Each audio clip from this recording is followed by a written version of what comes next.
right. Well, that's a unique exhibit from the Hanging Gardens of Babylon to the vertical gardens on the UT campus. It's very cool.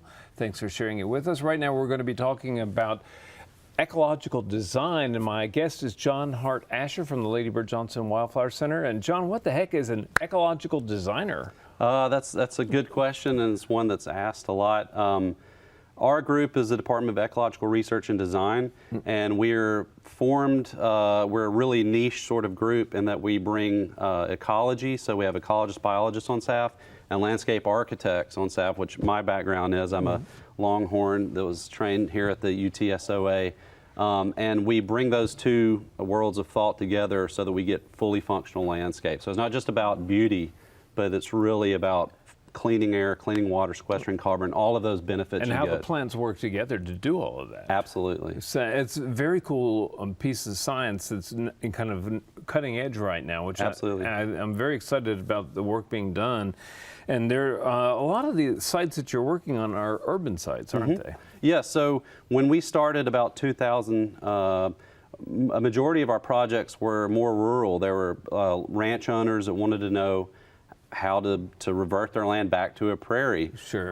But now, the further as we've gone along, 2018, almost 2 decades, pretty much a majority, if not all of our projects are urban designs. Yeah. And it really is a big commentary on how important it is to thread nature through our cities. But also, again, it always comes back to we get all of that wonderful function. Exactly. Yep. There are ecological benefits to all these things. Absolutely. And, in the past we were taught urban streams, dangerous, bad, put it in a culvert, but that was actually destructive and actually more harmful flood-wise to a lot of other communities downstream. Absolutely, and we shouldn't expect that nature is over here and then where we live is sort of, adverse conditions. We should expect the Florida abundance, we should expect the health benefits from nature where we live every single day. Well, there's some examples you're working on in Austin. One of them has to do with Waller Creek. What is that project about? So the Waller Creek Restoration Project, we're with Michael Van Valkenburg Associates, and it's really exciting. We're helping turn essentially a degraded watershed back into a thriving ecosystem. Now, it won't be a complete 100% restoration of what it was, but it's going to be something very close to that. And it's going to be an amenity for the city and really something nationally that I think will be a wonderful example. Yeah, and homeowners can play a role in that by Absolutely. Catching stormwater on their properties. Absolutely. The more water we can keep in the uplands, so that would be people's yards, you don't sort of think about that. Right. But the more water we can keep up there and let that slowly infiltrate through the soils, the less that our creeks have to do. Well, that's going to be a project to watch. There's another one that you've worked on, which is a very high profile. It's the Bush Presidential Library in Dallas on the SMU campus. Yes, so that was a really exciting project that we worked on for a number of years ago. This is actually the 5th year anniversary of its installation. And Mrs. Bush will be hosting a big ceremony up there for everybody to come and look at the prairie.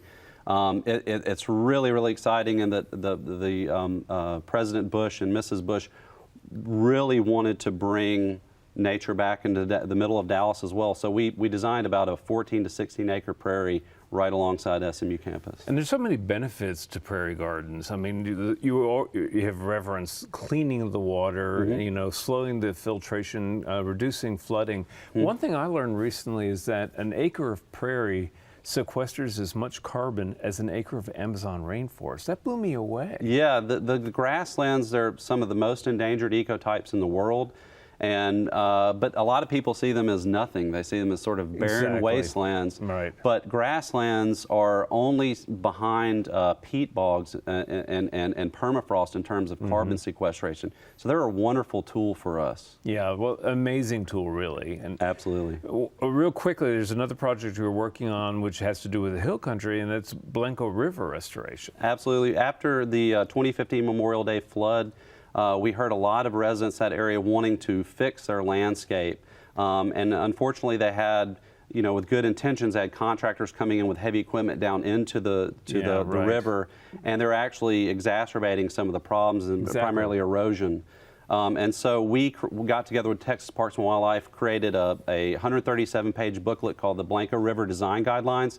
It's a free resource for everybody. You can access it at the Wildflower Center website and also the Parks and Wildlife website, and it really walks you through the nitty-gritty of all the components to what you need to do to restore your land. Well, you know, you're doing this at a kind of a macro scale. People at home can do it on a micro scale. Absolutely. And they can adopt certain techniques, you know, creating of rain gardens, other ways to slow the flow, planting of native plants.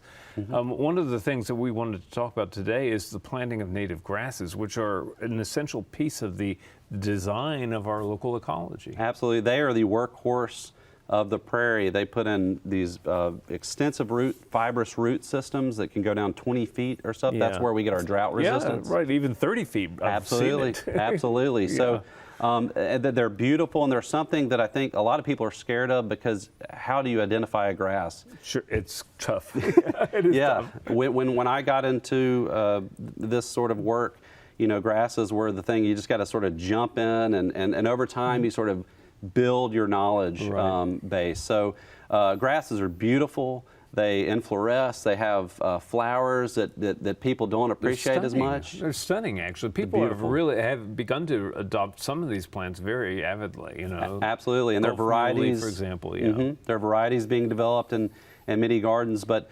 the sheer number that were in our prairies offers gardeners at home a wonderful palette to pick from for their property. And they're great companion plants for wildflowers and shrubs and other kinds of things as well. And there are grasses that will adapt even to shady situations. Not as many, but they will. Yeah, we don't have, when you get in the shade, you sort of reduce your palette by a good amount, but there's things like inland sea oats. Sure. There's some of those. Texas bluegrass is a wonderful a grass, and also even our state grass of Texas, Psidotes garama. It performs pretty well in shade. Okay, well, spring is the time to plant grasses, and what is the appropriate technique? Are you advocating for starting from seed? I like to go with seed personally because it's pretty cheap, and if you're covering a larger area, it's the most economical way, and it's pretty easy. You can also do some plugs. It depends on what your budget. You can really sort of design it. It depends on what your parameters are. Right. Yeah, and I think a mix of the two, actually, in areas where you might have drainage issues and you need a more established plant. Right. That would be a good place for the plugs. But at seed, the other elsewhere. Site preparation for seeding, though, what's that? Yeah, so you want to take your time. It depends on what's been growing there. If you have something like St. Augustine or something, well, that's not a big deal. You can sort of get that out pretty easily. Yeah. But if you have invasives like Bermuda grass or brome, you want to take your time. So I like to put down a 6 millimeter. You don't do anything thinner than that because the sun will break down. But you put down a plastic sheet and solarize it for a year because you want to address cool season and warm season invasive species. Right. And then once they're grown, you can also transplant them relatively easy. I think your yes and method of seeding and plugging is right on, because there are some of the later successional species like Indian grass or little blue stem that if you seed out, they won't necessarily come up unless that soil is just right for them, and the microbes that are there, that it's essentially evolved enough to where they can grow and it's conducive for their growth. So sometimes it's really great to get some of those later successional species and plug those in so you get a really diverse palette growing for you. Well, at your field, there's something that's real exciting that's happening. It's a Sustainable Sites Initiative. Real briefly, tell us about what that is, because it's again, groundbreaking stuff. Absolutely. The American Society of Landscape Architects, the Wildflower Center, and the U.S. Botanic Garden got together after there was a big emphasis in designers in terms of the performance of building. You might have heard of LEED performance rating systems. Right. Absolutely. And so we really thought that we needed something that would ensure that there was a sustainable practice for the landscape. And that's what SITES really does, is help guide designers and developers so that they can look at a site and design it in a way that you don't reduce any of that performance that's so important for our urban areas. Yeah, and this is, again, something that I just want to encourage. I know we have a lot of really interested viewers out there. This is being done at a kind of an institutional scale, but can also be done at a residential scale. Right. And one good way to participate in all that is to go to the Wildflower Center for a special event. That's right. right. So April weekend of April the 13th, but also twice a year in the spring and fall every Right. year we have native plant sales. So we'll have grasses. We have a lot of wildflowers as well. And again, the spring is the time you want to plant grasses, especially seeding, and you want to sort of seed wildflowers in the fall. But you can pick up some wildflowers that are already grown. John Hart, it's been great. I really commend you for the work you're doing. Thank you for being a guest on Central Texas Gardener. Thank you so much. Pleasure to be here. All right, coming up next, it's Stephanie.